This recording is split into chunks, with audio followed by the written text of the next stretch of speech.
একই রকম ভাবে ফুলকপির পাকোড়া খেতে ভালো লাগে না, তাহলে বন্ধুরা এই রকম ভাবে বানিয়ে নিন ফুলকপির পাকোড়া বা কি বড়া। আমি কথা দিচ্ছি বন্ধুরা, একবার খেলে আপনারা এর প্রেমে পড়ে যাবেন, এতটাই পরিমাণে মজার হয়। আমি কিন্তু একটা ভেঙে দেখাচ্ছি, দেখুন কতটা সুন্দর হয়েছে আর খেতেও হয়েছে কিন্তু দুর্দান্ত মজা। যদি বাসায় এইভাবে বড়া বা কি পাকোড়া তৈরি করে খাওয়ান, কেউ কিন্তু বুঝতেই পারবে না এটা ফুলকপির বড়া বা কি পাকোড়া।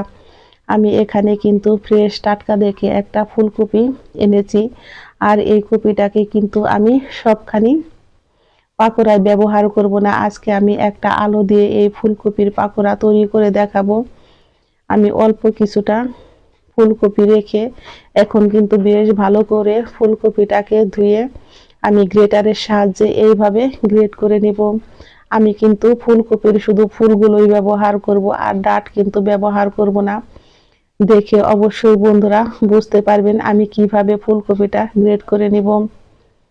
হ্যালো বন্ধুরা, সুলতা কুকিং রেসিপির পক্ষ থেকে সকলকে জানাই স্বাগত। এই পাকোড়ার রেসিপি একটু যদি ভালো লেগে থাকে অবশ্যই একটা লাইক করবেন, কমেন্ট করবেন, এবং যারা আমার নতুন বন্ধু আছেন অবশ্যই একটা সাবস্ক্রাইব করতে ভুলবেন না। আমি কিন্তু একটা আলুকেও সুন্দর করে গ্রেট করে নিয়েছি। এখন আমি এর মধ্যে দিয়ে দিব 1 চা চামচ পরিমাণে লবণ। একে একে দিয়ে দিব সমস্ত মশলা। আমি এখন এর মধ্যে দিয়েছি হাফ চা চামচ পরিমাণে গরম মশলার গুঁড়ো, হাফ চা চামচ পরিমাণে জিরার গুঁড়ো। গরম মশলার গুঁড়োটা কিন্তু অবশ্যই ব্যবহার করবেন, তাহলে দেখবেন এই পাকোড়াটা খেতে হয় কিন্তু দুর্দান্ত মজার। এখন আমি দিয়ে দিব লাল মরিচের গুঁড়ো 1 চা চামচ পরিমাণে। ঝালটা আপনারা আপনাদের পছন্দ অনুযায়ী খাবেন, কে কি রকম ঝাল খান।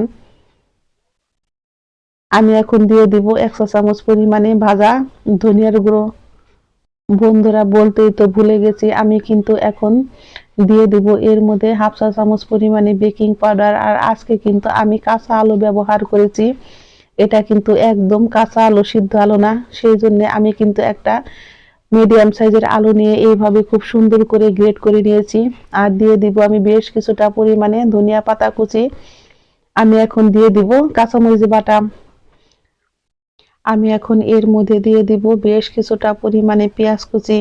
পেঁয়াজ কুচিটা যত বেশি হয় এই পাকোড়াটা খেতে কিন্তু ততটাই পরিমাণে মজার হয়। আপনারা যদি এইভাবে কখনো ফুলকপির পাকোড়া খেয়ে না থাকেন বন্ধুরা, অবশ্যই একবার হলেও খেয়ে দেখবেন, খেতে হয় কিন্তু অসাধারণ মজার, বলে বোঝানো যাবে না। আর এটা খেতে হয় কিন্তু মনে হয় মাংসের মতো, কেউ বিশ্বাসই করবে না এটা ফুলকপির পাকোড়া। আমি এখন দিয়ে দিব বেশ কিছুটা পরিমাণে চালের গুঁড়ি।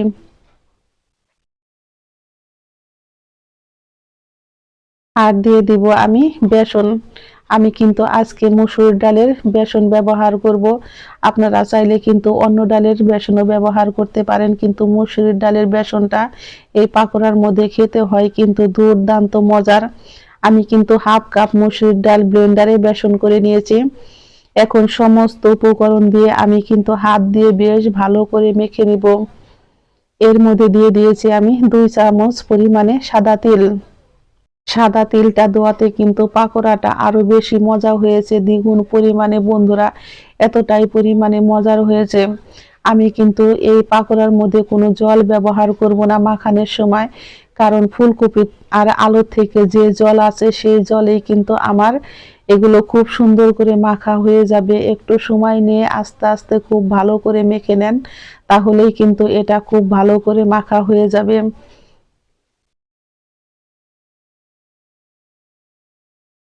আমি এগুলো কিন্তু খুব ভালো করে মেখে নিয়েছি। আর এগুলো এখন দেখতেই পারছেন গোল গোল করে আমি কিন্তু বলের আকারে এইভাবে গোল করে নিব। একই রকম আমি সমস্ত পাকোড়াগুলোই রেডি করে নিব। আজকে কিন্তু আমি একদম সহজে 2 রকমের ফুলকপির পাকোড়া তৈরি করে দেখাবো।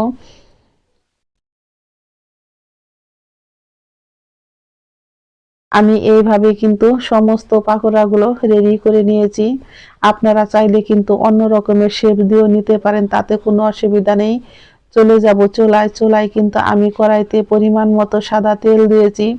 আর তেলটা আমার বেশ ভালো গরম হয়েছে। এখন কিন্তু আমি একে একে পাকোড়াগুলো দিয়ে বেশ ভালো করে ভেজে নিব। চুলার আঁচটাকে কিন্তু অবশ্যই লোতে রেখে এই পাকোড়াগুলো ভাজতে হয়, তা না হলে কিন্তু পাকোড়াগুলো উপরে ঠিকই হয়ে যাবে কিন্তু ভিতরে কাঁচা থেকে যাবে। সেই জন্য একটু সময় নিয়ে লাল লাল করে পাকোড়াগুলো ভেজে নেবেন, তাহলে দেখবেন খেতে হয় কিন্তু দুর্দান্ত মজার। আজকে যেহেতু আমি 2 রকমের পাকোড়া তৈরি করব, সেই জন্য এখানে নিয়েছি আমি অল্প পরিমাণে একটু সুজি, 3 চামচ পরিমাণে হলুদের গুঁড়া, লবণ আর একটু গরম মশলা, জিরার গুঁড়া দিয়ে আমি কিন্তু সুজিটাকে এইভাবে একটু মেখে নিয়েছি। এখন কিন্তু পাকোড়াগুলো এইভাবে আমি সুজির মধ্যে দিয়ে এপাশ ওপাশ করে আমি কিন্তু বেশ ভালো করে সুজি দিয়ে গড়িয়ে নিয়েছি। আর পাকোড়াগুলো কিন্তু আমার রেডি হয়ে গেছে। আমি এখন চুলায় থেকে নামিয়ে নিব। এখন আমি সুজির পাকোড়াগুলো তেলের মধ্যে দিয়ে এইভাবে কিন্তু খুব সুন্দর করে আস্তে আস্তে ভেজে নিব। এক পিঠ যখন আমার ভাজা হয়ে যাবে তখন কিন্তু আমি এইভাবে উল্টে দেব। পাকোড়াগুলো অবশ্যই বন্ধুরা ভাজার পরে কিন্তু তাড়াহুড়া করতে যাবেন না। এক পিঠ যখন দেখবেন পাকোড়াগুলো হয়েছে তখন কিন্তু এইভাবে উল্টে পাল্টে ভেজে আমরা নামিয়ে নিব। পাকোড়াগুলো কিন্তু আমার সুজির পাকোড়াও রেডি হয়ে গেছে। দেখতেই পাচ্ছেন কতটা পরিমাণে সুন্দর হয়েছে। আমি কিন্তু বাকি পাকোড়াগুলো এখন এইভাবে ভেজে নিব। আপনাদের কাছে যেটা ভালো লাগে বন্ধুরা সেটাই কিন্তু ভেজে আপনারা সন্ধ্যাবেলা চায়ের সাথে বাকি মুড়ির সাথে খেতে পারেন। খেতে হয় কিন্তু দুর্দান্ত মজার। পাকোড়াগুলো দেখতে যেমন সুন্দর হয়েছে, খেতেও হয়েছে কিন্তু দারুণ মজার। ঝটপট তৈরি হয়ে গেল আমার ফুলকপি আর আলু দিয়ে মুচমুচে দারুণ মজার পাকোড়া বাকি বড়া। সকলেই ভালো থাকবেন, সুস্থ থাকবেন। আমি আবারও ফিরবো নতুন নতুন কোনো রান্নার রেসিপি নিয়ে। ধন্যবাদ সবাইকে।